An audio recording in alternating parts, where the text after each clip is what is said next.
Donc, bonjour à tous et donc je remercie évidemment donc Monsieur Daniel Guillaume de nous avoir permis aujourd'hui d'intervenir auprès de vous et je vous remercie d'être encore là pour nous écouter malgré la durée de la matinée. Donc, les deux associations en fait que nous allons vous présenter rapidement sont les associations Journée Découvrir l'Antiquité et Journée Découvrir la Littérature, dont vous voyez ici deux affiches récentes de l'an dernier qui concernent deux des journées qui avaient été données. C'est donc deux associations qui sont situées à l'École normale supérieure de Paris, qui datent pour Journée Découvrir l'Antiquité de 2011, sachant que les premières journées dataient de 2008, et pour Journée Découvrir la Littérature de 2014, les premières journées remontant à 2013. Donc, ces deux associations sont constituées de bénévoles. C'est donc de bénévoles normaliens et étudiants à l'ENS. C'est le principe premier de cette association, c'est que tous ceux qui participent sont là parce qu'ils le veulent, parce qu'ils ont envie de présenter l'Antiquité ou la littérature sous un angle nouveau à des collégiens, à des lycéens, qui n'ont pas forcément l'occasion d'en entendre parler, ou en tout cas qui sont dans des lycées ou dans des collèges où le latin et le grec ne sont pas forcément en situation de force, on va dire. Et donc, nos objectifs, rapidement, c'est tout simplement donc, de faire découvrir des domaines de la littérature qui sont peu connus, tant françaises qu'étrangères, donc dans le cadre des JDL, de promouvoir l'Antiquité dans le cadre des JDA, et de faire découvrir l'ENS et l'enseignement supérieur aux collégiens et aux lycéens, de leur montrer cet endroit, enfin, les lieux, de leur faire découvrir les gens qui sont là, les étudiants, et de leur dire qu'eux aussi, bien sûr, ils peuvent un jour arriver dans l'univers de la recherche ou tout simplement dans l'univers du supérieur, et que même sans arriver jusque-là, ils ont énormément de choses à découvrir et nous voulons leur faire partager tout cela. Et c'est aussi une manière pour nous, normaliens étudiants, de nous initier à l'enseignement auquel nous serons probablement confrontés, auquel nous sommes confrontés. Et c'est une manière donc, pour nous de créer une dynamique au sein de l'ENS. Donc rapidement pour nous présenter, moi je me présente, Élodie Coutier, je suis présidente de l'association Journée Découvrir l'Antiquité cette année. À ma droite, Anne Lapasset, secrétaire de cette même association, et Thibaut Julien, tu es trésorier de l'association Journée Découvrir la Littérature. Je laisse donc la parole rapidement à Anne pour des détails les détails pratiques sur notre association. Alors, pour les détails pratiques, nous sommes une association de bénévoles, nous fonctionnons sans cotisation, nous sommes donc absolument liés à des financements extérieurs. Donc très brièvement, l'ENS nous finance un petit peu, surtout l'association Sauvegarde des enseignements littéraires et le groupe PSL. Pourquoi nous avons besoin d'argent ? Parce que nous offrons le repas à tous les élèves qui viennent, ainsi qu'à leurs professeurs et aux intervenants, dans l'idée que c'est un moment de partage qui continue en fait toute cette journée, qui doit être un moment de découverte un peu particulier, que nous ne voulons pas être une simple sortie scolaire pour agrémenter ou illustrer un cours. Ça ne nous intéresse pas beaucoup. Le but étant d'intégrer les professeurs qui viennent avec leurs élèves et d'intégrer leurs projets pédagogiques et de stimuler la curiosité des élèves en leur proposant cette espèce de partage très particulier. Du coup, offrir le repas à tous et manger avec eux, c'est important et ça se paye. Forcément. Un mot aussi peut-être sur nos principes pour la sélection des professeurs qui viennent, parce que nous sommes victimes de notre propre succès, nous avons évidemment trop de demandes chaque année. C'est extrêmement difficile de décider quel professeur va avoir le droit de venir avec quel élève et quel professeur devra attendre 1 année, 2 années de plus. Nous essayons et nous appuyons pour une très large part sur les projets pédagogiques que les professeurs nous indiquent dans le formulaire, afin justement de favoriser cette cohésion et d'en faire quelque chose de construit sur toute l'année. Cela débouche la plupart du temps sur de très beaux projets qui sont ensuite réalisés par les élèves dans leurs établissements, dont nous vous montrons quelques réalisations après. Ensuite, évidemment, il y a la taille des groupes qui va beaucoup jouer. Évidemment, plus nous pouvons accueillir de professeurs avec des petits groupes, mieux c'est, dans l'idée que l'action va pouvoir être démultipliée. Tout en prenant en considération qu'un professeur qui vient de très loin et qui va louer un quart va devoir rentabiliser son quart et remplir son quart. Donc ça devient la quadrature du cercle. Et enfin, les zones géographiques sont très importantes, ou les provenances des établissements. Il est évident que faire découvrir la culture latine à un élève d'Henri IV nous intéresse un petit peu moins que d'aller chercher quelqu'un qui est en classe ZEP, qui est à Saint-Ouen, qui est dans des villages. Et nous commençons à toucher des établissements qui sont vraiment partout en France. Donc ça nous fait plaisir. Donc juste un petit mot sur le thème des journées dont nous allons rapidement vous montrer le déroulement en images. Donc en fait, nous choisissons des thèmes de journée chaque année. Nous les choisissons sur 2 critères essentiellement. D'une part, encore une fois, nous sommes tous des bénévoles, donc nous les choisissons tout simplement à partir de l'intérêt des intervenants de l'ENS qui vont animer ces journées, qui vont faire les ateliers. Donc selon ce qui leur fait plaisir, selon ce qu'ils ont envie de présenter, cela va déterminer le choix des journées et également les suggestions des professeurs que nous invitons ou que nous n'avons pu justement recevoir les années précédentes.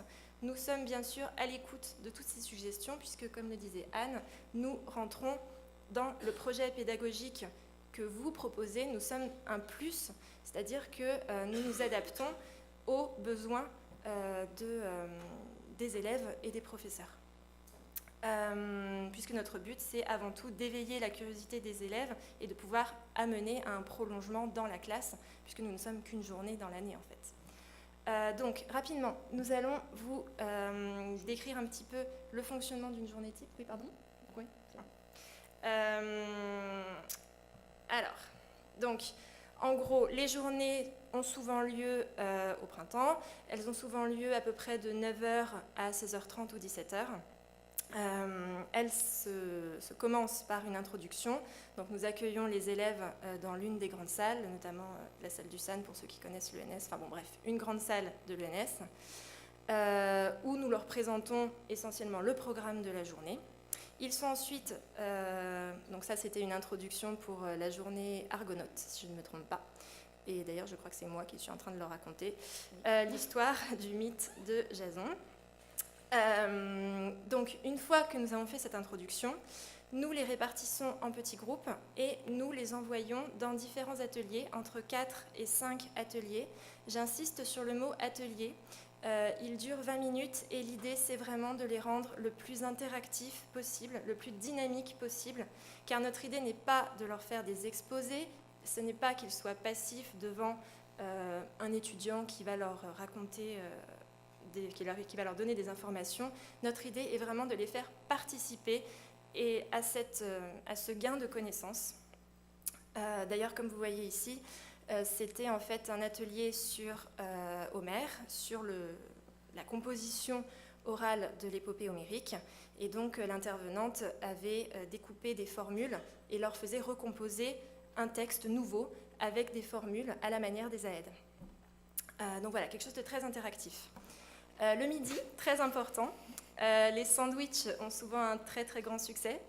Voilà. Donc, les élèves sont souvent ravis en fait de se voir offrir la journée entière, y compris le repas.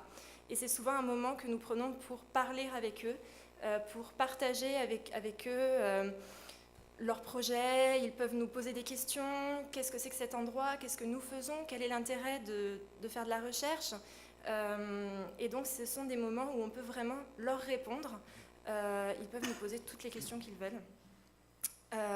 Et ensuite, l'après-midi, depuis quelques années, commence souvent par une grande activité où souvent nous faisons un jeu de piste. C'était le cas ici pour la journée Orphée. Donc vous avez à gauche un élève qui jouait Jason et à droite une élève qui jouait une bacchante, qui a apparemment un petit peu terrorisé les sixièmes, mais bon, ça s'est bien passé. Et donc l'idée, c'est vraiment de rendre cette activité, là encore, très dynamique, puisque les élèves mènent une enquête, très souvent. Ils ont quelque chose à découvrir et ils se font leur propre idée de ce qu'on leur présente. C'est-à-dire qu'on peut leur donner aussi bien des témoins qui vont baser ce qu'ils vont raconter sur des textes, sur l'archéologie, sur quelque chose de scientifique, mais on va aussi leur présenter des témoins non fiables, entre guillemets, comme ce qu'il pouvait y avoir à l'époque. Et l'idée, c'est vraiment qu'eux se font une idée personnelle du résultat possible de cette enquête. On les avait fait enquêter sur l'incendie de Rome au temps de Néron. Oui, ici, vous voyez Anne en train de jouer Corinne. Ça, c'était pour les journées... Ah oui, dans le cadre des journées Découvrir la littérature, il y a eu plusieurs thèmes abordés. Une journée sur Shakespeare, vous avez vu l'affiche tout à l'heure. Une journée sur le surréalisme qui a été reproduite 2 années. Et puis donc là, c'est le cadre des ateliers de l'après-midi où il fallait qu'ils composent eux-mêmes un tract surréaliste à la manière des surréalistes. On a fait aussi des ateliers d'écriture poétique. Et là, c'est par exemple donc un élève de première qui lit aux autres groupes le cadavre exquis ou je ne sais plus trop quel exercice qu'il a composé. Donc souvent aussi... Pardon ?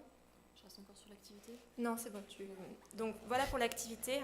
Dans l'après-midi, on peut aussi avoir, à la suite de cette activité ou pendant cette activité, présentation selon le thème de la journée, bien sûr, d'une pièce de théâtre ou en tout cas d'extraits de mise en scène de théâtre, ce qui est le cas ici. C'était pour Écube, mise en scène de Laure Petit, c'est ça ?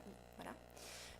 Et souvent, la journée se conclut sur une conférence où nous invitons un chercheur ou une chercheuse qui vont en fait présenter, là encore de manière souvent assez dynamique, un travail un petit peu plus pointu. On a eu quelque chose sur les tissus par Christophe Moulera.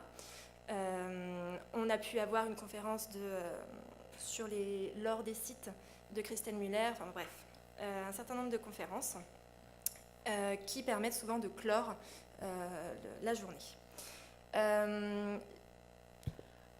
Quand c'est possible, ces conférences sont mises en ligne ensuite sur notre site. Donc celle de Christelle Muller et celle de Christophe Moulera, justement, les deux sont en ligne en podcast.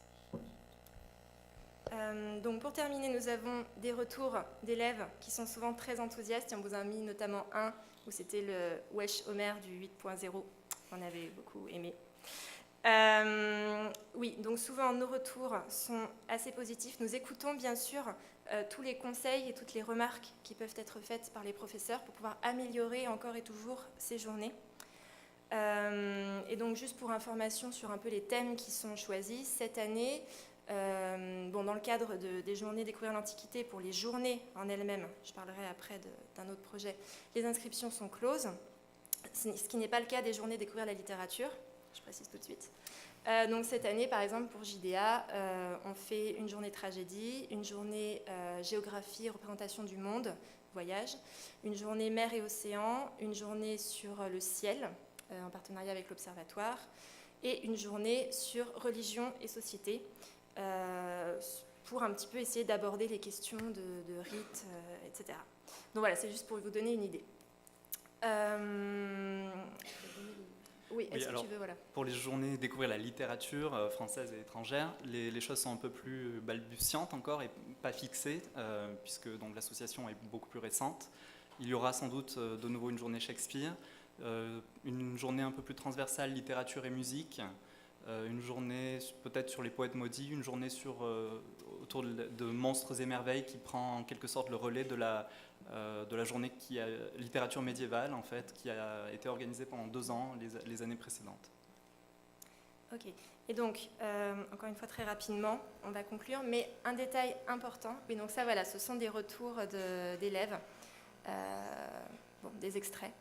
Je vais vous parler de l'autre aspect de JDA, de Journée Découvrir l'Antiquité, qui est le projet Horizon, qui vous intéresse directement si vous êtes en collège, puisque le principe de Horizon Antique, c'est que nous envoyons de jeunes chercheurs dans les collèges, dans une classe de collège, de la 6e à la 3e, pour une intervention de entre 1h30 et 2 heures. Il peut même y avoir plusieurs interventions selon le projet pédagogique du professeur. C'est bien sûr limité aux possibilités des intervenants. Et nous avons un site et un secrétariat spécifique pour Horizon, dans lequel nous avons une série de thèmes qui sont disponibles et que vous pouvez choisir. Vous pouvez bien sûr en proposer d'autres. Je laisse peut-être juste... tu veux donner un exemple d'intervention ? Oui, je peux. Alors pour les journées Horizon, ce sont des interventions qui se font en concertation avec le professeur. Le professeur nous écrit pour nous dire, voilà, je serais intéressé par tel thème, est-ce que vous avez quelqu'un qui serait disponible, etc.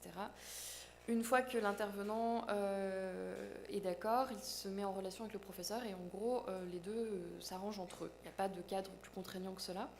Là, je vous ai mis une photo d'une intervention que j'ai réalisée l'année dernière. Donc j'ai fait des interventions sur le thème général de l'archéologie et de la naissance de l'archéologie comme science. Et ce que vous me voyez faire là au milieu, c'est j'apporte une grande boîte en plastique transparent et des cubes en bois. Et je demande à l'avance à tous les élèves de rapporter du sable, de la terre, de la cendre, des graviers, je ne sais pas ce qu'ils ont. Et on va dans cette boîte construire un mur de maison, construire un sol, construire une rue, et puis faire un dépôt, et puis écrouler la maison et reconstruire. Et au bout de 10 minutes, on a rempli notre boîte et on peut voir la stratigraphie en fait de chaque côté. Et on peut commencer à s'interroger sur l'usage de la stratigraphie comme instrument de datation, etc.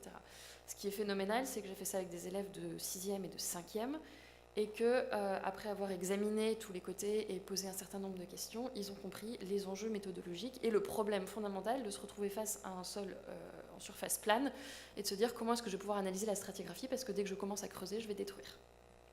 Voilà. Et donc à partir de là, on peut commencer à engager une réflexion sur l'émergence des techniques, sur d'où ça vient, et sur l'histoire de l'archéologie en tant que telle, et discuter ensuite des méthodes actuelles, des chantiers de fouilles auxquels j'ai moi-même participé, montrer beaucoup de photos, et en général ça éveille beaucoup d'interrogations de leur part. Donc sur une intervention de 2 heures, il y a 1 heure d'atelier, 1h30 maximum, et au moins une demi-heure simplement de discussion avec les élèves. On en a fait une autre qui a eu beaucoup de succès sur l'histoire du livre, sur les manuscrits enluminés, et ça, je ne vous ai pas mis de photo parce que vous pouvez voir la galerie en fait, des réalisations d'élèves qui sont sur notre site internet aussi. Donc, quand on peut avoir une réalisation d'élèves à la fin, évidemment, c'est plus gratifiant. Voilà, donc pour les sites internet, ils sont indiqués sur le programme. On vous invite à les consulter. Vous y trouverez d'ailleurs les formulaires pour demander de participer, ou simplement une adresse mail où vous pouvez nous contacter et nous essaierons de vous répondre assez rapidement. Voilà, donc pour oui. Alors, les horizons littérature ne sont pas encore mis en place, mais ils pourraient structurer l'association. Mais dès qu'on aura vraiment des forces vives, si je puis dire, nous sommes prêts à nouer des partenariats éventuels avec des enseignants. Alors, forcément, du coup, Académie de Créteil, proche de Paris, c'est tout indiqué, hein, puisque c'est beaucoup plus simple pour nous pour les déplacements. Mais voilà, donc il faut en discuter. C'est pour ça que vous avez la possibilité de vous inscrire si cela vous intéresse sur les formulaires qui sont là, je crois, devant. Voilà. Donc oui, juste un mot de conclusion. Donc, en gros, ces journées, pour nous, quel est leur intérêt principal ? C'est vraiment de finalement réunir des élèves de différentes provenances, en fait, de différents collèges dans un lieu où ils peuvent discuter, découvrir des choses, interroger entre eux, avec nous. Et en fait, on est vraiment, on attend même de savoir ce que vont devenir tous ces élèves qu'on a vus passer. On est curieux de savoir ce qu'ils vont faire ensuite, à quel point ça les aura marqués. Bon, on ne peut jamais savoir. Et effectivement, donc, si vous êtes intéressé, que ce soit par les journées ou par le projet Horizon, n'hésitez pas à nous poser des questions juste après et à remplir la feuille pour que nous ayons votre contact.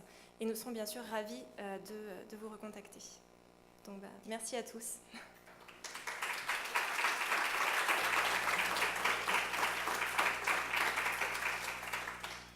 S'il y a des questions éventuelles chez les valeureux participants, n'hésitez pas. Je voudrais juste de dire, pour l'avoir, on l'a un petit peu dit tout à l'heure à propos de Paris, je l'ai moi-même expérimenté du temps où j'étais enseignant, la rencontre d'élèves jeunes avec des jeunes chercheurs qui incarnent à leurs yeux ce que c'est que la recherche est en train de se faire et que ce positionnement-là, c'est d'une extrême fécondité. Je veux dire, et là, on est même au-delà des contenus intellectuels précis. En l'occurrence, pour terminer avec l'anecdote, là c'était dans une classe prépa dite de proximité. Les débuts de partenariat où des jeunes normaliens venaient travailler avec les élèves, etc., ça a accompagné l'amélioration des résultats. Parce que nos élèves, ils ne savent pas ce que c'est qu'un chercheur en F. Ça existe. Donc le fait de le voir incarné par des gens pas si différents d'eux, c'est vraiment important. Donc vraiment, je vous encourage sous différentes formes, soit en allant au livre quand ça sera possible, ou lorsqu'en effet les forces pourront suivre, venir que les jeunes normaliens viennent travailler avec eux dans les établissements. Vraiment, je vous encourage à vous engager en ce sens-là. Non, je voulais juste apporter un témoignage, c'est que la première année d'Antiquité et Territoire des écarts, je suis allée dans un collège avec les élèves de 5e, parce qu'il y avait quelqu'un chez nous qui m'a dit est-ce que tu viens? J'ai dit je viens, et c'est exactement ça. Alors, on a réuni tous les 5e, j'ai parlé des femmes marrants, on pensait que c'était un bon sujet, et à la fin,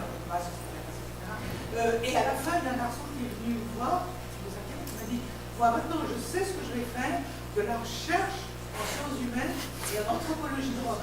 C'est-à-dire, ce que je veux dire, c'est ça, que... c'est efficace.